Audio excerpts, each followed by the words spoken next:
और अंतर्राष्ट्रीय पुष्कर होली महोत्सव का आगाज हो चुका है। आपको बता दें कि ये महोत्सव 3 दिन तक चलेगा और इसकी शुरुआत जो है ब्रह्मा मंदिर में फाग महोत्सव के साथ हुई है। इस अवसर पर जगत पिता ब्रह्मा का शानदार श्रृंगार किया गया और कलाकारों की ओर से शानदार प्रस्तुतियां भी पेश की गई। फाग उत्सव में स्थानीय गायकों द्वारा होली और फाग भजनों की प्रस्तुतियां भी दी गई और इस मौके पर बड़ी संख्या में विदेशी पर्यटक भी मौजूद रहे, जिन्होंने विश्व प्रसिद्ध ब्रह्मा मंदिर में आयोजित फाग उत्सव में जम करके आनंद उठाया है। भक्तों ने भगवान के साथ फूलों और इत्र से होली खेली। महोत्सव के दूसरे दिन रविवार को शाम 7 बजे से 10 बजे तक पर्यटन विभाग की ओर से आपको बता दें कि मेला स्टेडियम में सांस्कृतिक संध्या आयोजित की जाएगी और जिसमें कई रंगारंग सांस्कृतिक कार्यक्रम आयोजित किए जाएंगे। महोत्सव के अंतिम दिन 25 मार्च को पालिका की ओर से मेला स्टेडियम में होली कार्यक्रम का आयोजन किया जाएगा। कार्यक्रम के अंत में मंदिर पुजारी कृष्ण गोपाल वशिष्ठ ने प्रसाद का वितरण किया है।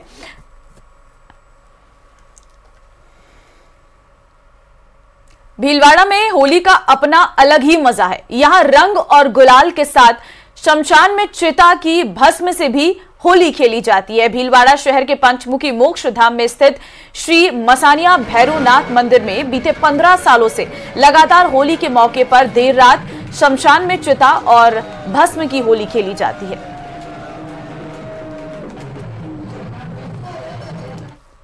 आपको पता है कि हर साल के भांति इस वर्ष भी पंचमुखी मुक्ति धाम में स्थित प्राचीन मसानिया भैरवनाथ मंदिर में लगभग 15 साल से जो चिता भस्म होली खेली जा रही है।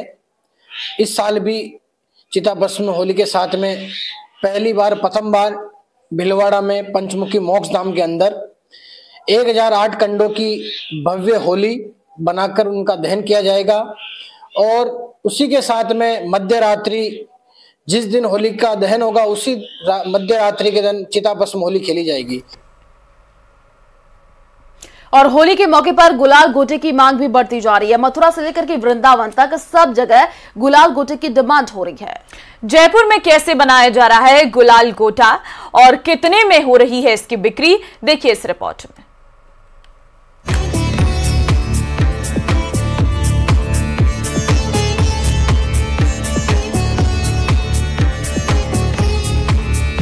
जयपुर के बाजारों में इन दिनों गुलाल गोटे की बिक्री जमकर हो रही है। होली के मौके पर गुलाल गोटे की मांग देश ही नहीं विदेशों से भी आती है। पहले जहां राजा रजवाड़े गुलाल गोटे से होली खेलते थे, वहीं अब आम जनता भी इसकी डिमांड करने लगी है। गुलाल गोटे कैसे बनाए जा रहे हैं, क्या डिमांड है इनकी मार्केट में और कितना इम्पोर्टेंट जो है कंपोनेंट माना जाता है होली में? गुलाल गोटे लाख से बनाए जाते हैं, तो ये बिल्कुल प्योर है और ऑर्गेनिक है, तो इससे कोई साइड इफ़ेक्ट नहीं होता, इसलिए इसका आजकल बहुत ज़्यादा यूज़ हो रहा है। मटेरियल बनने के बाद 10 मिनट लगते हैं पूरा बनने में। प्रोडक्शन बहुत कम हो रहा है और डिमांड बहुत ज़्यादा है, तो इसलिए इसकी डिमांड इंक्रीज़ हो गई तो प्राइस भी इंक्रीज़ हुई है। लाख की भी प्राइस इंक्रीज़ हो गई है, तो अभी 200 रुपये का बॉक्स हम सेल कर रहे हैं, जिसमें कितने गुलाल गोटे मौजूद होते हैं? 6 पीस होते हैं गुलाल गोटे के। प्राकृतिक रंगों से भरे लाख के छोटे गोल आकार की गेंदों को गुलाल गोटा कहा जाता है।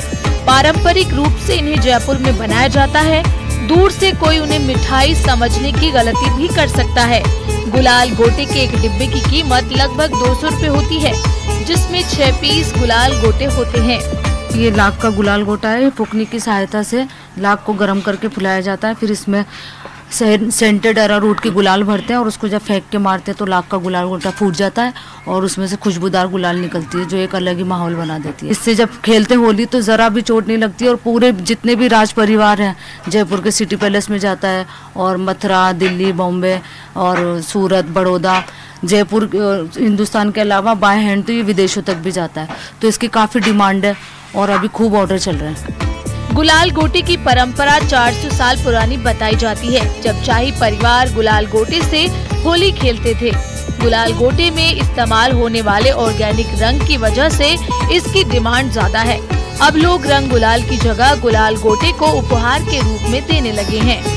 मीडिया ने इसको बहुत हाईलाइट कर दिया है, तो इसकी डिमांड ज़्यादा बढ़ गई। अब कॉमन मैन भी गुलाल गोटे लेके राजा की तरह से होली खेलने के लिए इच्छुक रहता है, तो इसकी डिमांड बहुत ज़्यादा बढ़ गई है मीडिया की तरफ। मैं मीडिया का खास तौर से धन्यवाद दूंगा कि इसने हमारी लुप्त होती हुई कला को प्रमोट करने के लिए इन्होंने बहुत सपोर्ट किया। सस्ते कृत्रिम रंगों और गुलाल की अधिक उपलब्धता के बीच पारंपरिक तरीके से एक बार फिर गुलाल गोटा अपनी जगह बनाने लगा है। गुलाल गोटों की डिमांड जो है अब दिन ब दिन बढ़ रही है। पहले सिर्फ राज परिवार के लोग ही गुलाल गोटे से होली खेला करते थे, क्योंकि कहा जाता था कि एक शाही अंदाज था होली खेलने का। लेकिन अब कॉमन मैन भी गुलाल गोटे से होली खेलने के लिए इच्छुक रहता है। लेकिन हालांकि डिमांड के बढ़ते हुए इतना प्रोडक्शन अभी भी नहीं हो पा रहा है, हर कोई गुलाल गोटा जो है वो एक्सेस नहीं कर पाता है।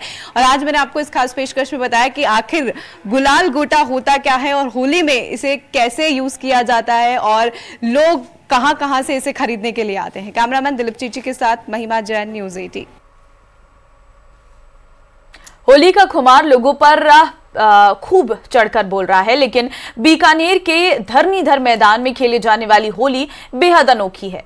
यहाँ लोग फुटबॉल मैच के जरिए होली खेलते हैं, लेकिन खास बात यह है कि यहाँ आपको पीएम मोदी से लेकर के भगवान राम तक फुटबॉल मैच खेलते नजर आ सकते हैं। देखिए रिपोर्ट।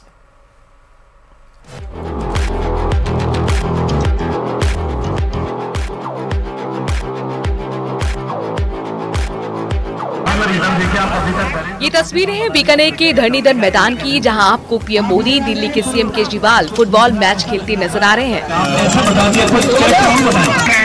इसके अलावा ममता बनर्जी समेत कई नेता आपको नजर आ रहे होंगे। इतना ही नहीं, नेताओं के अलावा साक्षात भगवान राम, हनुमान समेत कई देवी देवताओं के दर्शन भी आपको यहाँ हो जाएंगे। आप परेशान ना हो, ऐसा सिर्फ होली के मौके पर संभव है। और हर साल बीकानेर में स्वांग के रूप में धरनीधर मैदान फाल्गुनिया फुटबॉल मैच खेला जाता है। इस मैच की खास बात यह है कि इसमें खेलने वाले खिलाड़ी मशहूर हस्तियों के स्वांग भरते हैं। प्रचार के लिए नहीं, ये हमारा परिवार है। परिवार में सबको आना जाना पड़ता है। मैंने कभी ये नहीं कहा कि मोदी को वोट दो, मोदी को तो वोट अपना मिलता है। कुछ कहने को बच्चा नहीं है। मेरी यह इच्छा हो रही है कि मेरे परिवार को पीड़ा पहुंचाई जा रही है। मुझे जेल में नहीं छोड़ा जा रहा है। मेरे सभी साथियों को पकड़ के अंदर कर दिया गया है। अब मेरे पे दबाव बनाया जा रहा है कि मैं बीजेपी ज्वाइन कर लूं, और मुझे यहाँ पे मंच दिया गया है कि आप यहाँ आओ। होली के मौके पर आयोजित होने वाले इस फुटबॉल मैच में शिरकत करने वाले खिलाड़ियों में भगवान शिव, राम, हनुमान, फिल्म अभिनेता, राजनेता के अलावा रावण, यमराज और कई दूसरे लोग भी शामिल थे। फुटबॉल मैच में भाग ले रहे इन कलाकारों का मेकअप और गेटअप इतना प्रभावी होता है कि किसी को भी ये समझते देर नहीं लगती कि कलाकार किस ओर इशारा कर रहा है। इसलिए मेरे को सर पे चोट लगने के बावजूद भी बीकानेर आना पड़ा, और मैं आकर के बहुत प्रसन्न हूँ। और मैं सबसे निवेदन करता ही हूँ कि सब ज्यादा से ज्यादा 19 तारीख से शुरू होने वाले लोकसभा चुनाव में अपना मतदान करें, मतदान प्रतिशत बढ़ाएं, क्योंकि मतदान कर करके ही हम भारत को आगे बढ़ा सकते हैं। इस कार्यक्रम का हिस्सा बनने वाले लोग भी काफी खुश नजर आते हैं। और चलिए रुक करते हैं